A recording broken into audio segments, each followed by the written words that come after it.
ગૃહમંત્રી અમિત શાહ અત્યારે પહોંચી ગયા છે ગુજરાત। તેઓ 2 દિવસ ગુજરાતના પ્રવાસે છે। કરોડો રૂપિયાની ભેટ તેઓ ગુજરાતને આપવાના છે।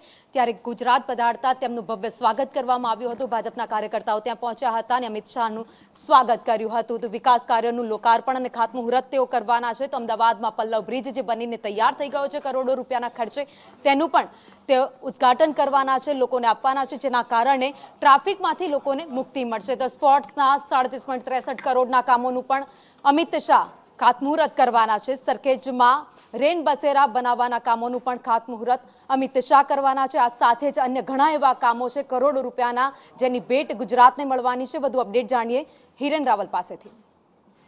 તો અમિત શાહનો 2 દિવસનો ગુજરાતનો જે પ્રવાસ છે એમાં ખાસ પોતાના લોકસભા વિસ્તારની અંદર આ અલગ અલગ કાર્યક્રમોમાં તેઓ હાજરી આપવા માટે અત્યારે પહોંચી ચૂક્યા છે।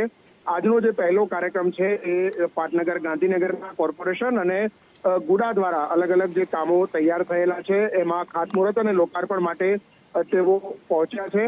અત્યારે હાલ ગાંધીનગરના વાવોલ ખાતે જે અર્બન હેલ્થ સેન્ટર જે નવું તૈયાર થયું છે એ અર્બન હેલ્થ સેન્ટરનું તેમના દ્વારા લોકાર્પણ કરવામાં આવ્યું છે। આ સિવાય ઓવરઓલ જો જોઈએ તો લગભગ 708 કરોડના કામો જે છે એ ગાંધીનગર શહેરના આ જે લોકાર્પણ અને ખાતમુહૂર્ત થશે।